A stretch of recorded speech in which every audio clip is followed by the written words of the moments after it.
The OnePlus 2 goes up against one of its biggest challenges, one of Samsung's finest phones to date. This is Joshua Vergara from Android Authority. What's going on, everybody? And this is the OnePlus 2 versus the Samsung Galaxy S6.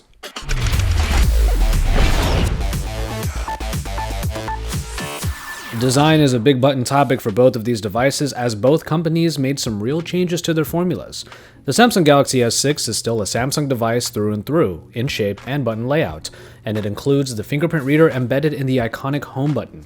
There are no real surprises to be found until material choices are put into play. A metal chassis, frame, and dual glass panel construction make this one of the first Galaxy S devices to no longer sport a removable backing, which has been a bummer to most. This is because the removable battery and the micro SD card slot have gone by the wayside. That said, however, this is one of the most premium and sleekest feeling Galaxy S devices we've seen and held. Now, 5.1 inches in the screen size keep the phone from feeling neither too small nor too big, which is a boon to those who require good handling experiences from their high-end smartphones.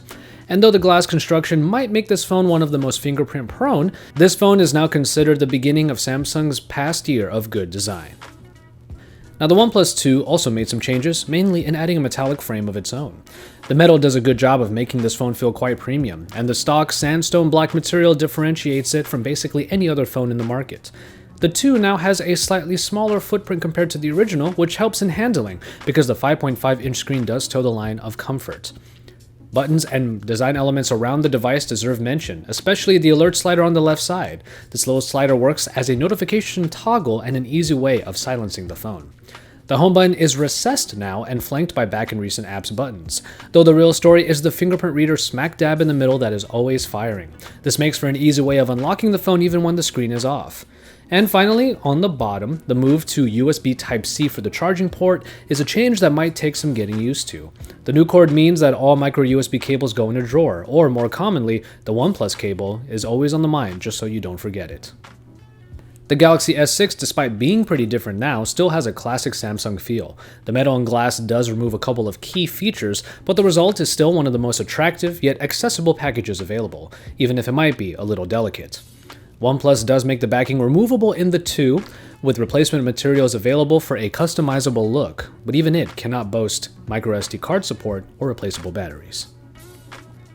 But it is in displays that we see some real differences between these devices, as the Samsung Galaxy S6 sports Quad HD in a 5.1-inch screen. The Super AMOLED display brings incredible colors and makes everything look great, from gaming to text to videos.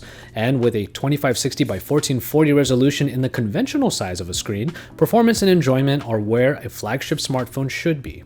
Now, it is true that the S6 Edge and the larger S6 Edge Plus bring curved sides to the phone, but aside from helping with handling, their additions don't add much to what is already a pretty good display experience. Compare that to the 5.5-inch screen on the OnePlus 2, which does not come with a Quad HD display, likely to keep the cost down for this year's iteration. People may not have been very happy with this choice for the OnePlus 2, but that doesn't mean that the display isn't great still. A bit more color and brightness has been added in for an even more enjoyable experience, which does just as well with all the same tasks as the Galaxy S6 does. Typical users will not be able to tell the difference between full and Quad HD, so there is little reason to think that the OnePlus 2 is so far back from the S6 in the display department. Unless you are really spec hungry, the main thing the Galaxy S6 has over the OnePlus 2 is higher color saturation, because for many users, more coloration means more enjoyment, so Samsung definitely has that portion locked down. But we will give the OnePlus 2 marks for still being a really good display experience, even if Quad HD is the flagship box that it just cannot tick off. Performance, though, is really no problem for either of these phones, as the current best of Qualcomm's Snapdragon series goes up against a very powerful Samsung-made SoC. The Snapdragon 810 powers the OnePlus 2, which includes 4GB of RAM and the Adreno 430 for graphics. Now, there's no doubt that sheer power is available due to the 810, and Oxygen OS can mostly be to blame for any of the little bugs and stutters that we have thus far seen in usage. Games don't have any trouble running, and the same goes for pretty much any other task for work and play. Moving around various apps on the recent app screen is as much a breeze as it needs to be.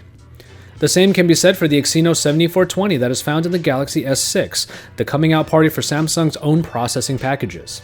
Now found across the board, Samsung is putting faith in its in-house processor to bring the performance that users need. With 4GB of RAM, multitasking is not hard at all, even with features like the S window and the multi-window demanding more than just moving in and out of the recent app screen. And with the toned-down TouchWiz software suite, it isn't hard to see just how fast this phone can go when everything Samsung used to throw in your face is finally removed, or at least hidden from view. Performance is one place where we do see the OnePlus 2 really standing toe-to-toe with current flagships, as it manages to keep up with the powerful Exynos found in the S6. Oxygen OS still needs a few bug fixes here and there, but once it is optimized, we have no doubt that the day-to-day experience of the 2 will be as sublime as it is in the Samsung phone now. A flagship killer has to provide the same overall features as the competition, at the very least. And the OnePlus 2 definitely has a lot to offer in its extra hardware. It starts with the fingerprint reader embedded underneath the recessed home button, which works quite well to unlock the phone without having to wake it. While we did have some trouble with pressing the home button and getting the fingerprint to register properly, these issues only happened from time to time. The second big addition is the alert slider, which basically does what it sets out to. Switches among the different notification modes of Lollipop, which are all, priority, or none. If you aren't already the kind of person that keeps the phone on silent all the time, the alert slider might be your best friend, as it is easy to feel for and toggle when on a table or in the pocket, so silencing the phone is a quick and easy task. Dual SIM capabilities might be a little lost on users in the West, but when you need to take calls on one card and receive your data on the other, the OnePlus 2 is able to handle such tasks out of the box. Travel will be the main use case scenario here, but we already have a couple of people in the Android Authority ranks that require a SIM for data and a SIM for everything else, and the OnePlus 2 has delivered for them. USB Type-C is the new charging standard, but there are some issues with the implementation, mainly the fact that it is not fast charging. Yes, despite the Snapdragon 810 built-in, Quick Charge is not available for usage. Wireless charging and NFC go by the wayside, making this a phone that requires a tether for any and all related tasks.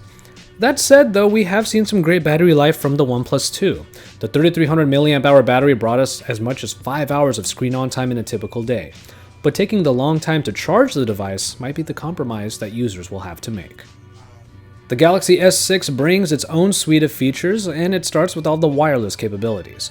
Wireless charging is available out of the box, and fast charging is a benefit many users have come to rely upon.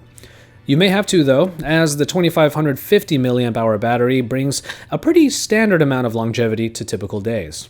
The compromise here swings the other way, as the average battery life can easily be replenished in about an hour. Samsung's own fingerprint reader is embedded in the tactile home button, meaning that waking the phone by pressing it is required. That said, it is just as fast as OnePlus's iteration and posed its own infrequent reading issues, making both of our devices pretty much tie in testing. And as Samsung tries to make phones that do everything, the heart rate sensor on the back of the phone returns and comes with an updated version of S-Health. It is nice to check heart rate or even stress levels from time to time, though we will stop short of calling it a complete health tool for anyone really serious about fitness. So it's heart rate monitoring or ringtone monitoring, fast charging or larger battery capacity, and finding a dual SIM model or having it out of the box. In hardware, it's a toss-up, but we do give OnePlus a lot of credit for closing the gap in this particular aspect. The OnePlus 2 had one place to truly excel in order to be considered a real flagship killer: the camera. And at first glance, it isn't off to a great start. The camera app is a modified version of the Google camera and misses a number of modes and manual controls that have become commonplace in plenty of this year's high-end releases.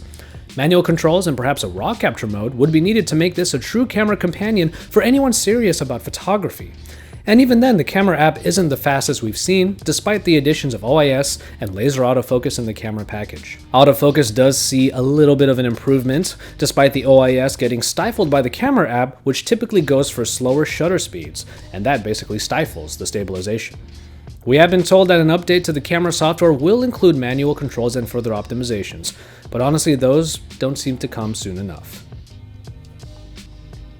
Now, before we get into picture quality, let's contrast the camera applications. The Galaxy S6 benefits from a long pedigree of full-featured camera packages, and with optical image stabilization, this 16-megapixel shooter boasts not only manual controls, but plenty of other modes that can take advantage of what has historically been very good camera quality. The manual mode does add quite a bit of control, even if it isn't as granular as a couple of other cameras we've seen in the market. By far, the best part of the Galaxy S6 camera is the speed of opening and using it. Double tap the home button and you're ready to go, with capture speed pretty much where it needs to be for fast shooting. The OnePlus 2 delivers some good photos without really going far and beyond. For most pictures, when zoomed out, the pictures look great for a myriad of uses, like social media. But zoom in even a little bit and the lack of detail can be observed. The Galaxy S6 manages to get a little more detail out of its pictures, though its coloration can be a little much for any photography purists. HDR is often up to interpretations by all companies, and in the OnePlus 2 we do see quite a bit more dynamic range as dark areas are brightened, and vice versa. Though the S6 might not be as drastic in its HDR mode, it is still more detailed than the shots found in the OnePlus 2. And in low light shots, the main issue is the OnePlus 2 application choosing those really slow shutter speeds over anything else. OIS is unable to do its job if the hands have to remain steady for longer than a fraction of a second, and as a result, the already very grainy low light shots are not only motion blurred out, but more importantly, tougher to capture.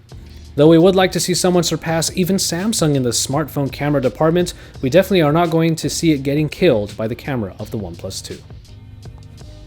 And finally, in software, we see a stripping down of user interfaces. Starting with Samsung, there was a renaissance of sorts when much of what we called bloat in TouchWiz simply disappeared.